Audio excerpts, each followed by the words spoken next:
Bom, desde que eu sou pequena, a minha família vai para a mesma praia no sul do Brasil praticamente todo ano. E quando a gente começou a frequentar essa praia, basicamente só tinha gente. Já de um tempo para cá, a gente viu uma mudança muito grande de cenário. Não só está cada vez mais difícil a gente achar um lugar para colocar o guarda-sol na areia quando a gente chega mais tarde, como em uma das últimas vezes que eu fui, a gente demorou quase 2 horas uma vez para percorrer uma distância de 2 quilômetros de carro. E a única coisa que passava pela minha cabeça naquela vez, naquele momento, era: caramba, como deve ser morar numa cidade turística assim o ano inteiro? E era mais ou menos esse tipo de coisa que estava na minha cabeça quando eu decidi começar a minha própria agência de turismo.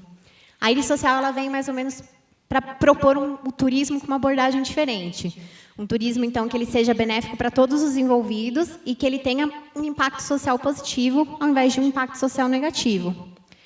Agora, em setembro, entre os dias 3 e 12 de setembro, mês passado, ocorreu a primeira expedição da minha agência, que foi chamada de Expedição Amazônia, e é sobre essa experiência que eu vim contar um pouquinho para vocês. A gente fez essa parceria com uma ONG no Pará, chamada Projeto Saúde e Alegria, que há 30 anos trabalha auxiliando as comunidades ribeirinhas ali do Pará. E eles receberam a gente no CEFA, o Centro Experimental Floresta Ativa, que é uma unidade avançada dessa ONG, fica dentro da Reserva Extrativista Tapajós Arapiuns. E ela basicamente é uma unidade que foi criada para repensar a relação que aquelas pessoas que ali moram, aquelas comunidades extrativistas, têm com a mata, para que abolisse o corte e queima e fosse uma relação um pouco mais sustentável, a longo prazo. E o nosso objetivo principal nessa viagem era construir um viveiro com uma capacidade para 150 mil mudas. O financiamento para esse viveiro foi responsabilidade da Iris Social, correr atrás do patrocínio e do apoio. E os participantes da expedição, eles participaram, então, para efetivamente construir esse viveiro. Então, todo dia a gente acordava muito cedo de manhã e ia trabalhar. E era carregar tora, martelar, cavar, muita gente sem nenhuma experiência de construção. Mas eram pessoas muito motivadas e cada dia a gente via aquele viveiro tomando forma. E o nosso único desafio, realmente, para aquilo era o sol, porque às 8 horas da manhã o sol já estava castigando e tornava muito difícil que a gente trabalhasse por longos períodos de tempo. Mas a gente foi seguindo e o viveiro foi acontecendo e foi assim. Paralelamente a isso, a gente trabalhou em atividades de voluntariado também um pouco mais próximas com a comunidade, como, por exemplo, na Escola do Carão, que é uma comunidade ali vizinha do CEFA, e onde a escola é basicamente uma sala com uma professora que tem que atender todas as crianças ali de 4 a uns 9 anos de idade, ou seja, a situação não é nem um pouco ideal. A gente também teve uma certa noite que a gente fez uma exibição de um filme para a comunidade, em que a gente pegou um lençol, colocou na parte de fora da escola e fez a projeção ali, arrastando as cadeiras ali para frente, com aquele céu maravilhoso, onde dá para ver a Via Láctea a olho nu, que é o céu da Amazônia. E a gente fez a exibição de Pocahontas, que nem é um dos meus filmes favoritos, mas você via crianças de 2 anos de idade vidradas assistindo o filme do começo ao fim, pelo simples fato de que aquilo era inédito, de que elas nunca tinham feito aquilo antes.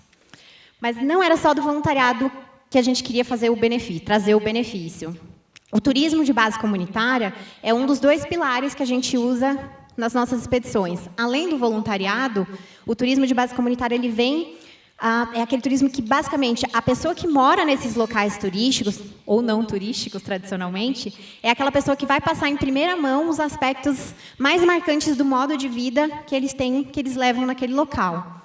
Através disso, eles vão se empoderar com relação aos traços culturais. O visitante ele vai conhecer um pouco mais da cultura ali dentro e aquela pessoa ainda pode oferir um pouco de renda com uma oportunidade que é muito rara, muitas vezes, em determinados lugares.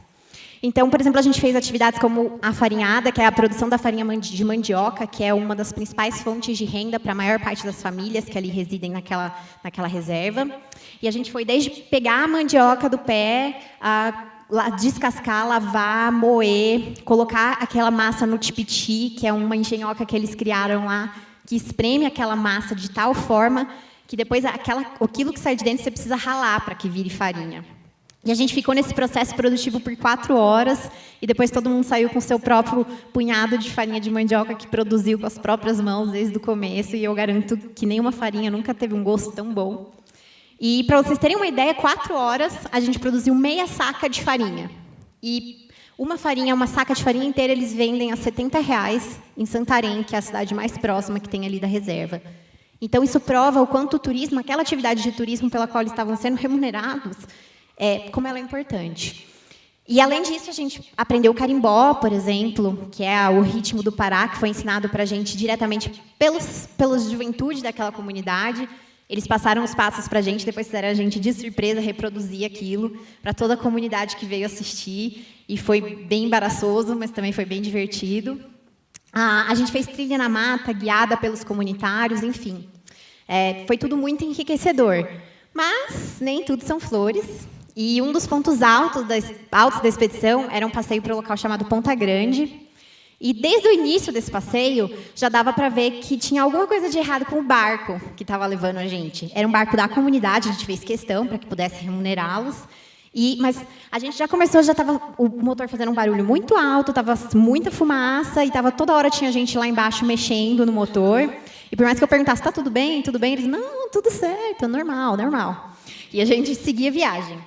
A gente eventualmente chegou na Ponta Grande, que é, sem sombra de dúvida, um dos lugares mais bonitos que eu já vi na minha vida. A praia de Alter do Chão, que é ali próxima da reserva, ela já foi eleita várias vezes a praia de água doce mais bonita do mundo.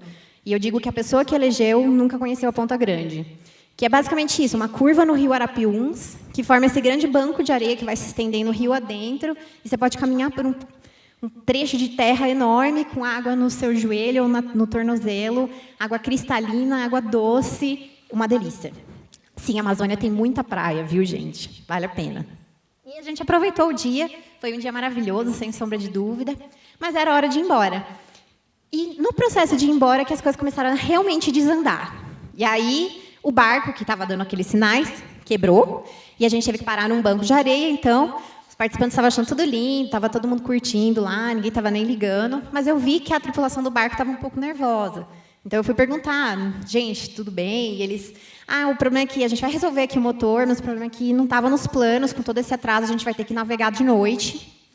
E a gente falou, mas é a única forma, vamos embora. E a gente foi.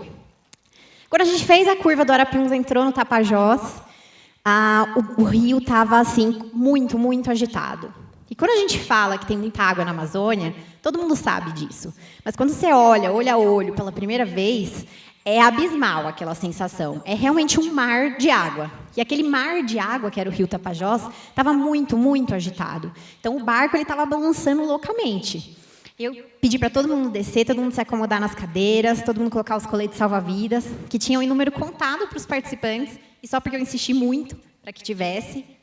E aí, passou uma carcaça de um boto morto do lado do barco. Olha, eu não sou muito de simbologia, não, viu? Mas aquilo ali, para mim, na hora, falou, fedeu. Não é bom, não vai ser bom. E realmente não foi, porque conforme as horas passavam, ficou escuro, e a gente estava naquele barquinho, naquele mar de água, no escuro, com o motor capengando. E como se não fosse ruim o suficiente, em determinado momento, as luzes do barco apagaram completamente. E a gente ficou naquela escuridão, e a única coisa que passava pela minha cabeça é, gente, eu preciso calcular a distância para qual margem é mais perto.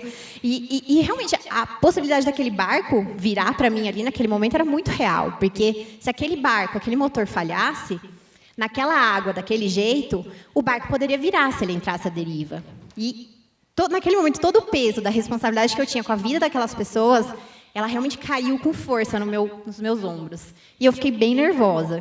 E eu só lembrava da minha tia falando, trabalhar com turismo é muito perigoso, você é louca. Aquela foi a primeira vez que eu realmente pensei que talvez ela tivesse razão. Mas você tinha que fazer a egípcia e continuar lá, tudo bem, enquanto você falava com o capitão do barco, e a gente continuou. E aquilo continuou por horas. Para vocês terem uma ideia, a nossa volta durou 6 horas para chegar no nosso ponto, com todos os imprevistos que aconteceram. E quando a gente finalmente estava avistando a praia, que a gente ia parar, eu vi o farol do carro que estava esperando a gente lá, tinha 10 metros, o barco encalhou num banco de areia. E eu falei, puta que o pariu. Aí, naquele momento, eu falei, puta, boto morto. Porque só podia estar conectado uma coisa com a outra. E aí, eu perdi toda a calma, serenidade, falei, mas que merda mesmo, né? Mas, enfim, a gente conseguiu tirar o barco dali, a gente chegou, o carro ainda deu uma toladinha na areia ali, mas, enfim. A gente chegou de volta ao Cefa. E aquele dia eu estava tão nervosa que eu nem conseguia comer. Mas todos os participantes eles continuaram, estava tudo bem, enfim. A gente teve dias muito bons na expedição, depois disso também. O carimbó foi depois. A gente teve um luau, a lua cheia na praia, com a lua tão brilhante que a gente conseguia ver a cara um do outro, mesmo sem nenhuma luz por perto. E foram momentos muito mágicos, mas eu estava tensa. Chegou no último dia, então, a gente finalmente conseguiu construir, terminar, finalizar o nosso viveiro, o nosso grande objetivo. E aquilo deu um fôlego, foi maravilhoso para mim ver aquilo finalizado. E a gente sentou para fazer uma conversa, uma espécie de balanço de fim de viagem. E eu chorei, depois, deixei tudo aquela coisa que tinha se acumulado dentro de mim sair, porque fazia um ano que eu estava planejando aquilo com tudo de mim, e estava terminando, tinha bem ou mal dado certo. E aí as pessoas começaram a chorar também, os participantes começaram a chorar e começaram a me dizer o quanto eles estavam agradecidos e o quanto eles se sentiam privilegiados de ter participado daquilo e, de certa forma, até escolhidos para dividir aquele momento. E eles me falaram o quanto as pessoas da comunidade estavam felizes e o quanto dava para ver no olho delas como foi importante. E o quanto a ONG, todos os participantes da ONG tinham comentado como o projeto tinha sido importante, que aqueles 10 dias tinham sido tão importantes para eles. E aí me caiu a ficha, que não só o meu sonho de um turismo mais sustentável, ele era possível, como, de certa forma, ele já tinha se realizado. Obrigada, gente.